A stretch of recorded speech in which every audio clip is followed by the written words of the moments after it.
ఆమె ఎవరు చివరి భాగం మూడవ భాగానికి స్వాగతం. మీరు 1, 2 ఎపిసోడ్లు చూశారు కదా. చూడకపోతే వెంటనే అవి చూసిన తర్వాతనే మూడవ భాగం చూడండి. లేకపోతే మీకు ఆ థ్రిల్ ఉండదు. చివరి భాగంలో చివరిలో మనకి లెటర్ చదివిన మేడే చివరి 2 లైన్లు మళ్ళీ మళ్ళీ చదువుతున్నాడు. లాభం లేదు. ప్రేమికుల్లా కాకుండా రిపోర్టర్ బ్రెయిన్తో లెటర్ను పరిశీలించసాగాడు. పెళ్లి కాని నాకు భార్య పిల్లలు అని ఎందుకు రాసిందా అని మళ్ళీ మళ్ళీ ఆ పదాలు గమనించాడు. అక్కడ ఇచ్చిన చుక్కల క్లూను బట్టి అడ్రస్ పైన ఉన్నటువంటి చుక్కలను చూసి అడ్రస్లో క్లూ చూసి రిలాక్స్ అయ్యాడు. వైఫ్ అంటే రిపోర్టింగ్ ని వైఫ్ గా పోల్చిందని, చిల్డ్రన్ అంటే మైక్ ని చిల్డ్రన్ గా పోల్చిందని, అంటే తన ఉద్యోగాన్ని మొదటి భార్యగాను, తను ఎంతో ఇష్టపడి అమెరికా నుండి తెప్పించుకున్న మైక్ ని తన బిడ్డగాను పోల్చినందుకు నవ్వుకున్నాడు. తనను ఇంతగా అర్థం చేసుకునే అమ్మాయి భార్య కాబోతున్నందుకు మరింత సంతోషించాడు. ఎలాగూ త్వరలో తన ముందుకు రాబోతున్నందుకు ఇక ఆమె గురించి అన్వేషణ ఆపేద్దామనుకున్నాడు. తన జీవితంలో మొట్టమొదటి ఓటమి, తను ఛేదించలేని ఏకైక మిస్టరీ. అయినా పర్లేదు, ఓటమి ప్రేయసి చేతిలో అయితే అది మరింత తీపి గుర్తులా ఉండిపోతుంది అని మనసుకు సర్ది చెప్పుకున్నాడు. ఇంతలో లెటర్లో ఏదో గమనించి మేడే పరిశీలించి చూశాడు. బుల్షిట్, నిన్ను చంపేస్తాను. ఓ, ఎంత ప్రేమించానో. ఛీ, అసహ్యం వేస్తుంది. నా మీద నాకే అసహ్యం వేస్తుంది. 19వ తేదీ నీ బర్త్డే కాదు, నిజంగానే నీ డెత్ డే, కంపల్సరీ అంటూ ఆ లెటర్ను తీసుకొని నలిపి ఓ మూలకు విసిరాడు. నేలపై కూర్చొని కాళ్ళ మధ్యలో తలపెట్టుకొని ఏడుస్తూ నవ్వుతూ ఉండిపోయాడు. జూలై 19వ తేదీ వరకు మేడే ప్రవర్తన చూసిన ప్రతి ఒక్కరూ ఏదో తేడాగా ఉందే అనుకునేలా కొద్దిసేపు నవ్వుతూ కొద్దిసేపు కన్నీళ్లతో ఏడుస్తూ ఉండేవాడు. జూలై 19 రానే వచ్చింది. సాయంత్రం మేడే జీటీ హోటల్కు వెళ్లే సమయం. ఎప్పుడో లెటర్లో ఆమె చెప్పిన డ్రెస్ వేసుకొని ఒక నవ్వు నవ్వేసి బయలుదేరాడు మేడే. జీటీ హోటల్లో అడుగుపెట్టిన మేడే లిఫ్ట్లో ఫంక్షన్ హాల్ ఫ్లోర్లోకి వెళ్ళి లిఫ్ట్లో నుండి బయటకు అడుగు పెట్టగానే దారికి 2 వైపులా ఆమె ఎవరు పోస్టర్స్ తగిలించుకొని హే మేడే, వెల్కమ్ అంటూ పూలు చల్లి ఆహ్వానం పలికారు. ప్రతి ఒక్కరూ మొహానికి మాస్క్ తగిలించుకొని ఉన్నారు. మేడేకి వాళ్ళెవరో అర్థం కాలేదు. అలాగే లోపలికి వారి ఆహ్వానం మధ్య హాల్లో అడుగుపెట్టాడు. అడుగు పెట్టగానే వెనక నుంచి బ్యాక్గ్రౌండ్ సాంగ్ ఎవరో పాడుతున్నారు. రారా మేడే, నువ్వు రారా ఈనాడే, హే రారా మేడే, నువ్వు రారా ఈనాడే, ముక్క ఉందిరా మామా, ముక్క ఉందిరా, చుక్క ఉందిరా మామా, సారా చుక్క ఉందిరా,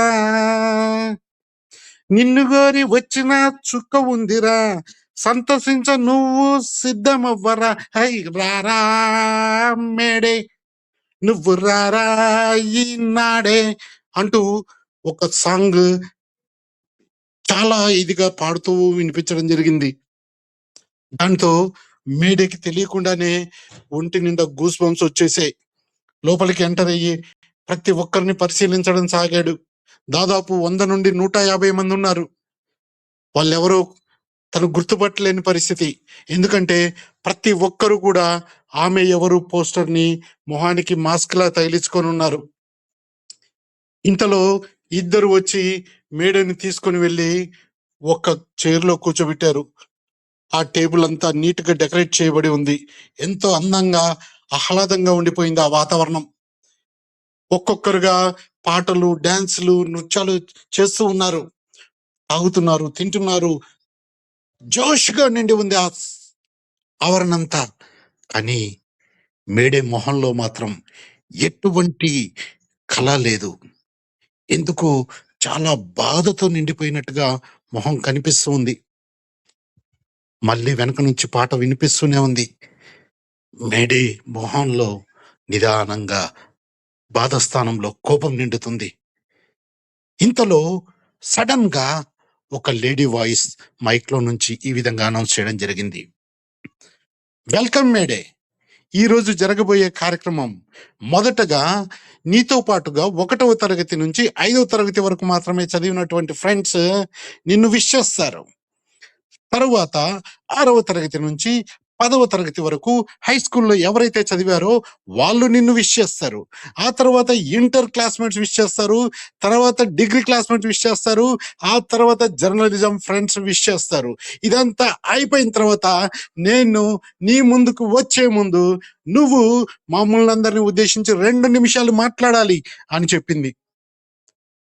అన్నట్టుగానే మొదటిగా ఒక బ్యాచ్ వచ్చారు. దాదాపు 20 నుంచి 30 మంది దాకా ఉన్నారు. వాళ్ళందరూ మాస్కులు తీసి, హాయ్ మేడే, మేము నీతో పాటుగా 1 నుంచి 5వ తరగతి వరకు చదువుకుని ఆ తర్వాత వేరే వేరే స్కూల్స్కి వెళ్ళిపోయిన వాళ్ళం. ఎలా ఉన్నావు? మేము నువ్వు ఇంత పెద్ద స్థాయికి వస్తావని ఊహించలేదు, నువ్వు రిపోర్టర్ అవుతావని ఊహించలేదు.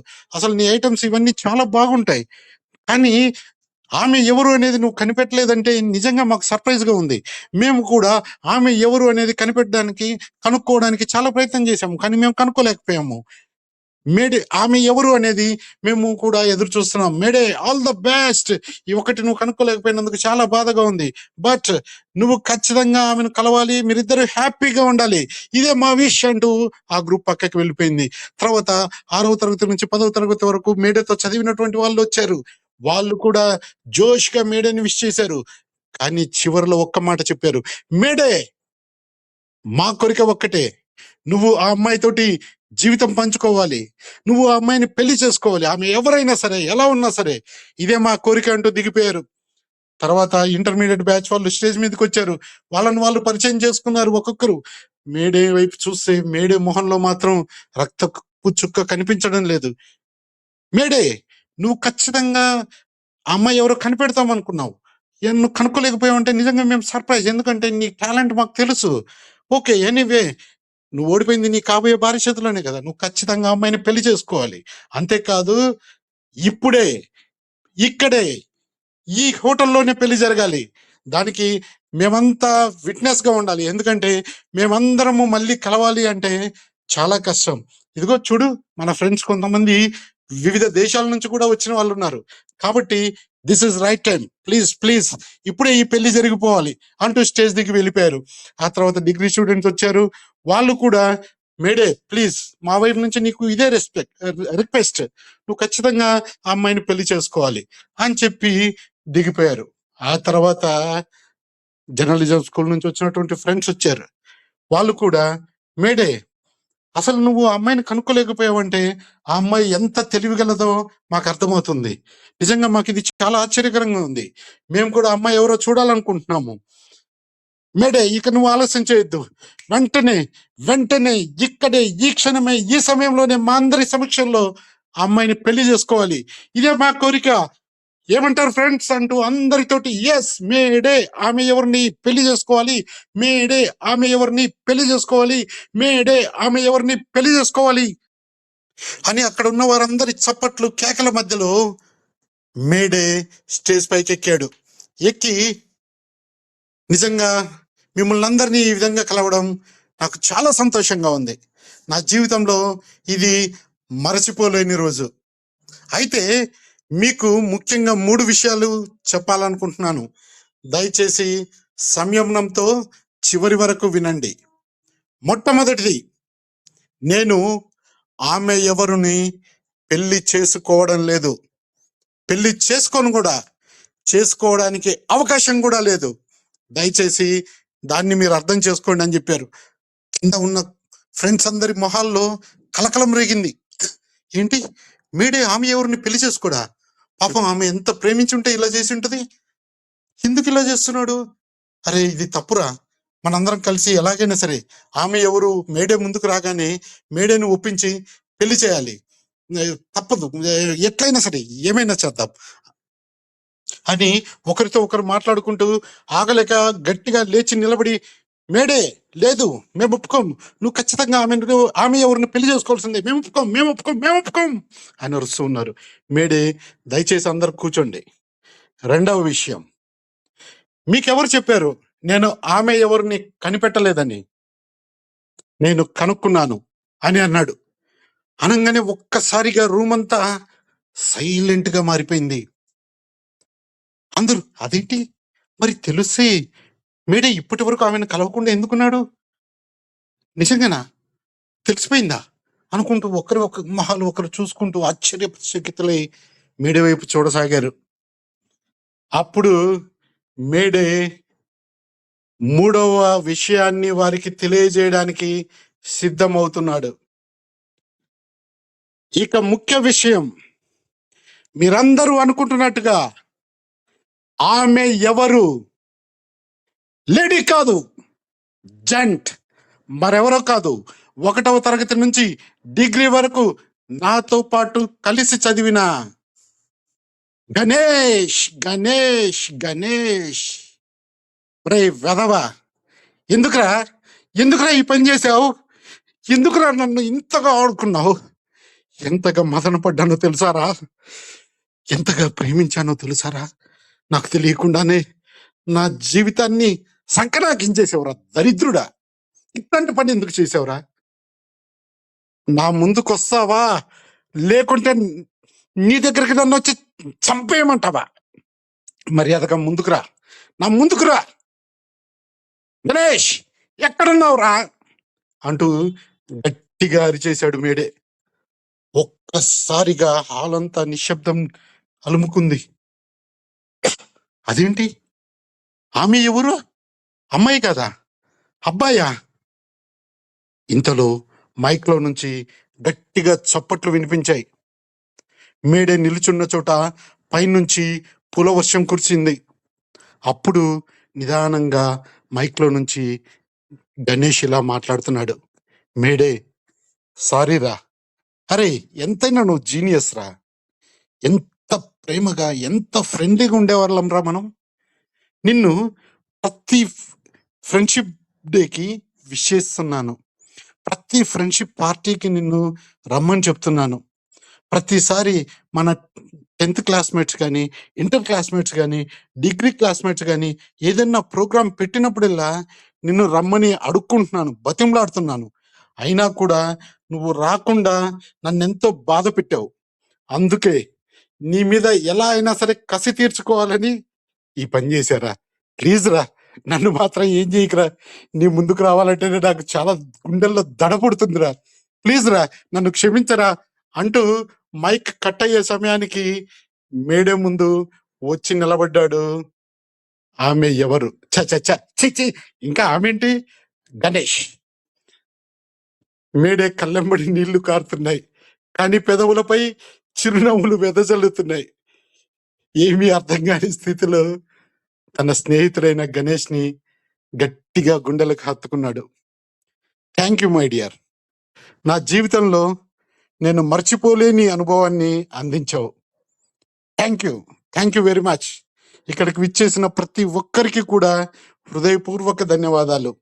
అరే ఇప్పుడు చెప్పండి రా, ఇందాక ఎవడో గట్టి గట్టిగా అరిచారు కదా, మేమిద్దరం పెళ్లి చేసుకోవాలా అంటూ మేడే నవ్వుతూ అందరితో కలిసి వారితో సంతోషాన్ని పంచుకోవడం ప్రారంభించాడు. ఎక్కడో నిదానంగా వెనక నుంచి ఒక పాట వస్తుంది. రారా మేడే ఈనాడే, రారా, హై రారా మేడే, రారా ఈనాడే, ముక్క ఉంది రామమ్మ, ముక్క ఉంది రామమ్మ, చుక్క ఉంది రామమ్మ, మందు చుక్క ఉందిరా. వెంటనే డేవిడ్ సడన్ గా లేచి, అరే ఇంత తెలిసిన తర్వాత బుద్ధి లేకుండా ఆ పాట పాడుతున్నావు, ఆపరా అని చెప్పేసి గట్టిగా అరవడంతో అక్కడ ఉన్న వాళ్ళందరూ హ్యాపీగా నవ్వుతూ ఒకరినొకరు హక్ చేసుకుంటూ ఆ యొక్క సంతోష సమయాన్ని గడిపారు. Thanks for watching. మీ అందరికీ నచ్చింది అనుకుంటున్నానా? అయితే మేడే కాంటెస్ట్ కి సంబంధించినటువంటి వివరాలు మీ అందరికీ తెలుసా? ఆ కాంటెస్ట్ లో మేము అడిగినటువంటి ప్రశ్నలకు సమాధానం ఏంటంటే, మొదటి ప్రశ్న, డేవిడ్ ఆ క్యారెక్టర్ తనదే అని చెప్పడానికి చెప్పినటువంటి హింట్ ఏంటంటే, డేవిడ్ గురించి చెప్పేటప్పుడు 2 సార్లు రిపీట్ చేశాడు. మీరు కావాలంటే గమనించండి, మొదటి భాగంలో ఉంటుంది. రెండవ ప్రశ్న వచ్చేసి, లెటర్లోని హింట్స్ చదివేటప్పుడు 8కి బదులుగా ఎండని ఉపయోగించుంటాం, కానీ చదివేటప్పుడు డాలర్ అని చదువుతారు అన్నమాట. అంతేకాకుండా ఇటువంటివి 3-4 ఉంటాయి, వాటిల్లో ఏవైనా 2 చెప్పమని మాత్రమే మనం చెప్పాం. తర్వాత ఆమె ఎవరు అనేది ఎలా తెలుస్తుంది అంటే, ఆమె ఎవరు రాసినటువంటి చివరి లెటర్లో అందులో క్లియర్గా నేను మగాన్ని, నన్ను క్షమించు అని చెప్పి లెటర్లో క్లియర్గా ఆమె ఎవరు డిఫరెంట్ రైటింగ్లో ఆ వర్డ్స్ని రాసి ఉంటుంది. ఇవి మీకు సంబంధించినటువంటి క్లూస్. అయితే మేడ్ ఏ ఫ్రెండ్ గణేష్ని ఎక్కడ చూశారు అనే కదా మీ ఆలోచన. డిడిఆర్ ఛానల్లో వచ్చినటువంటి ఫ్రెండ్షిప్కి సంబంధించినటువంటి న్యూస్ ఐటంలో న్యూస్ చెప్తూ ఉండే సమయంలో మధ్యలో మేడే మరియు గణేష్ యొక్క ఫోటోని చూపించడం జరిగింది. ఆ యొక్క వీడియోని మీరు చూసినట్లయితే అందులో మేడే గణేష్ యొక్క ఫోటో ఇప్పుడు మీకు చూపించిన ఫోటో కనిపిస్తుంది. Thanks for watching. All the best. మీకు ఏదైనా దీనికి సంబంధించి నాతో మాట్లాడాలనుకుంటే 7729 869207. All the best. బాయ్.